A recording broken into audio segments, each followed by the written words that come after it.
mid ka mid ah badeecadaha ka yimaada waddankeenu jaarkanaha ee Djibouti ayaa waxa ay maanta halkaasi si wada jir ah dabka ku qabatiyeen barsaabka gobolka Salal isduwa wasaaradda quality controlka iyo sidoo kale mid ka mid ah xildhibaanada golaha deegaanka ee degmada Seylac. badeecadan ay maanta halkaasi dabka ku qabatiyeen ayaa waxa ay nuuceedu ahayd kalluunka qasaacadeysan tiradiisuna dhaneed 2000 oo kartoon iyagoona ku gubay goobta loogu talagalay in lagu gubo waxyaabaha khatarta u keeni kara caafimaadka shacabka ku dhaqan degmada Seylac. kalluunkan maanta halkan lagu gubay ayaa isagu wax yar ka harsanaa waqtigii loogu talagalay in la isticmaalo isla markaasna aragti ahaan isbedelay sidaas darteedna ay si wada jir ah halkaasi dabka ku qabatiyeen. ugu horeyntina waxa isagu halkaasi ka iskuduwaha wasaaradda quality control Yuusuf Cawaala Daahir Sayyidina Maxamed ilaahay baa mahad leh nagu guuleeyay badeecadan waqtigeedii dhamaaday anigoo ah iskuduwaha xafiiska quality control ee gobolka Salal. badeecadan oo ah kalluun qasaacadeysan ama kalluunka loo yaqaano toonka. kalluunkan wuxuu soo baxay 2013 wuxuuna dhacayaa September 2016. asalkiisa hore wuxuu ka yimid oo anaga naga yimid Djibouti. dabadeed baarid kadib waxaan ogaanay in muddo isticmaalkii kalluunkan uu dhow yahay oo muddo kooban u dhiman tahay. sidaa daraadeed waxaanu sii xoojinay baaristayadii iyo wada tashi iyo tala wadaag aan la lahayn maamulka gobolka iyo waxyaha dawladda inteeda kale.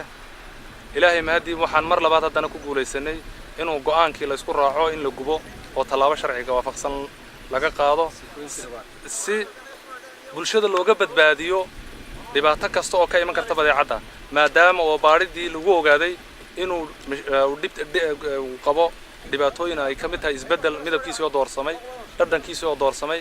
waxaan wargelinay ganacsadihii wuxuu ogolaaday in la gubo.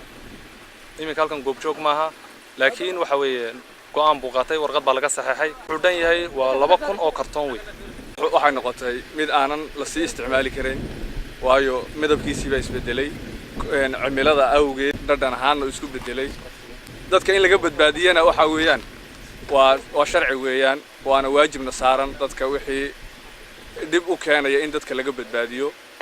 sidoo kalena waxa isaguna halkaas ka hadlay barsaabka gobolka Salal oo isagoo ku amaanay maamulka wasaaradda maaliyadda ee degmada Seylac sida ay ula shaqeeyeen sidii looga badbaadin lahaa waxyaabaha khatarta ku noqon kara guud ahaan caafimaadka shacabka.